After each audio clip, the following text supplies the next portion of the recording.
If you want more eyes on your business and more sales in your bank account, social media marketing is the way to go. In this video, let's talk about how to market your business on social media.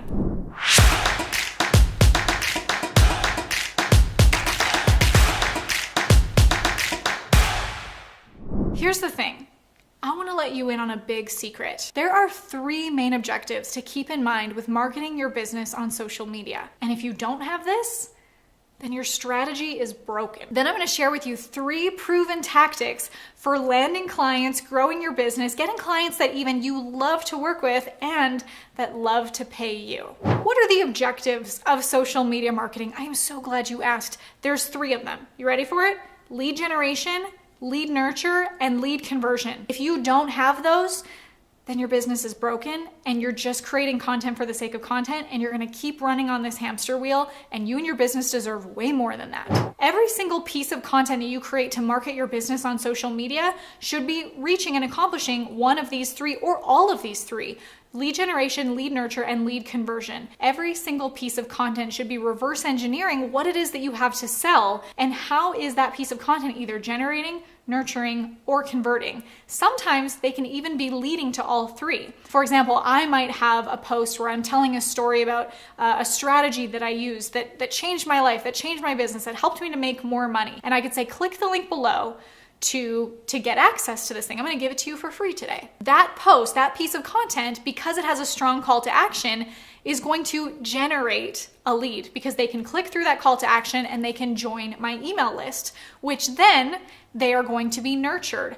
But even if I back up to that post itself where I'm telling a really engaging story that I've created it with the strategy in mind, that I want to give them this epiphany that they walk away with thinking, oh, that's the way that I can now also get this result. It's nurturing them before I've even generated that lead. And then the conversion comes on the back end after they've opted into my email list. And maybe I have a nurturing email sequence that then brings them towards purchasing, a consulting call with me or purchasing one of my courses. And that's the conversion. So think about how every single piece of content is accomplishing one or all of those 3: lead generation, lead nurture, and lead conversion. I would recommend you actually write that down on a sticky note, put it beside your computer so that you keep that in mind and never forget that when you're creating content. Because we are not here to create content for the sake of content. That's like throwing spaghetti at the wall and seeing what sticks. We're not about that. We are doing this intentionally to grow our businesses, right? Right. After hearing that, I want to know what you think about that. Have you ever thought about that before? Have you unintentionally been just creating content for the sake of content, or have you been using these 3? Let me know in the comments below. Having an effective social media marketing strategy is so important. Why? Because this isn't a hobby.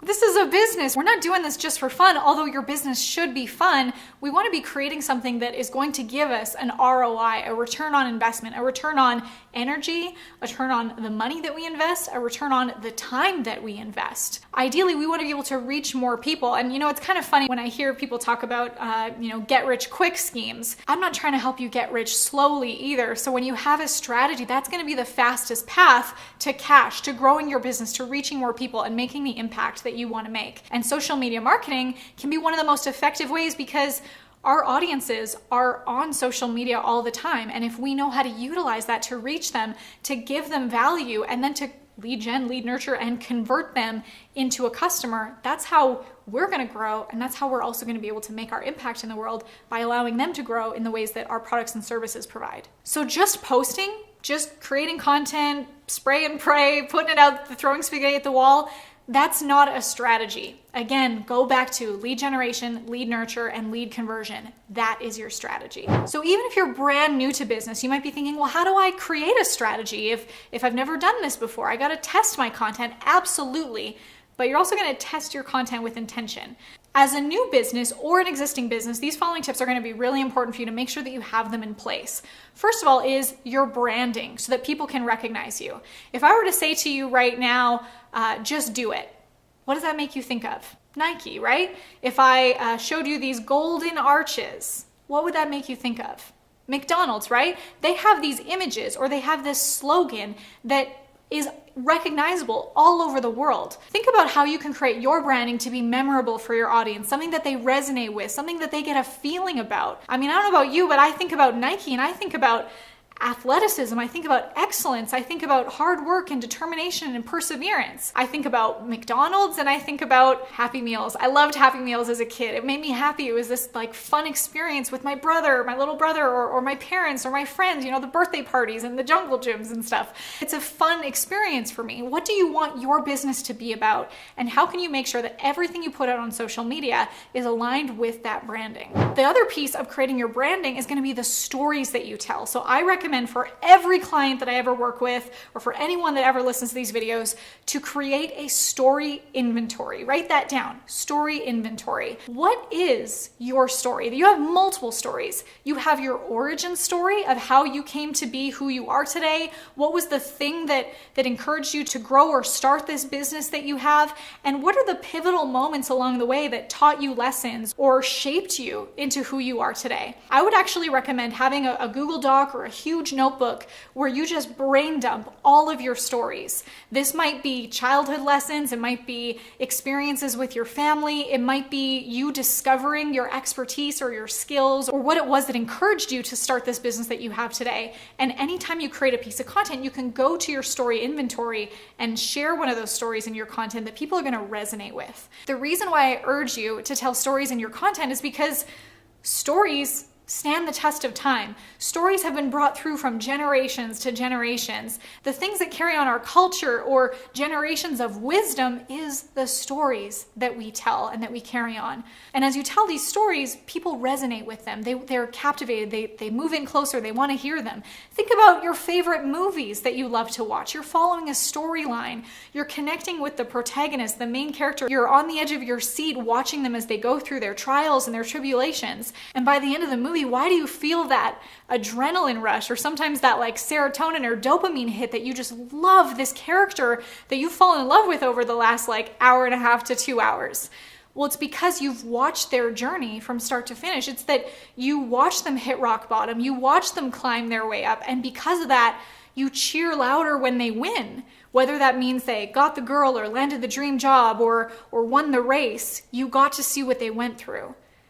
And you resonate with them, whether you've been in the same experience or that you can relate to something similar that you've experienced. When you can share that through your content, that's going to create this undeniable connection with your audience. You know, I see a lot of new businesses focus too much on fun facts and tidbits instead of going deep into the stories. When I first started my business, I was a social media manager and I was also a full-time dental hygienist. That was one of my first jobs, is I was doing social media for the dental office I worked at. And sure, I could have made posts about how many times a day to brush your teeth and fun facts about cavities and fluoride and stuff, but that's not the stuff that makes people stop scrolling. That's not the stuff that captivates them and makes them think about it for days on end. The stuff that makes them stop what they're doing and pay attention is the story.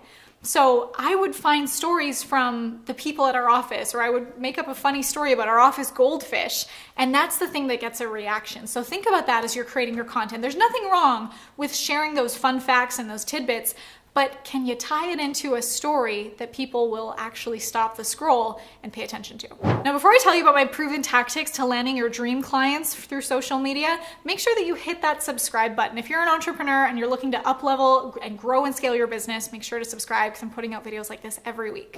Okay, how to land your dream clients on social media. I have 3 tactics that I'm going to share with you. The first one is a strong call to action at the end of every single video. Remember when I was giving the example about lead generation? Maybe I tell this really great story and I segue it into giving them the answer to that if they click the link below and they get the PDF or the ebook, or they watch the next video, or they sign up for a webinar, whatever that thing is, that next step that I want them to take, by telling them what to do, by inviting them, that is a call to action. That's me saying, here's the next step that you can take to get more value from me. Click the link below. It's a strong call to action. When I first started creating content on social media, I didn't know what that was. I didn't know that I'm supposed to tell them what to do next. I think I kind of assumed like, well, if they like the video, maybe they'll subscribe, or maybe they'll reach out to me, maybe they'll email me. You can't assume that. because they don't know that they're supposed to do that, or they don't have a reason to. You have to give them a reason to act. So having a strong call to action, telling them where to go, that's where you also get to actively pursue that relationship. It's like being on a date with somebody.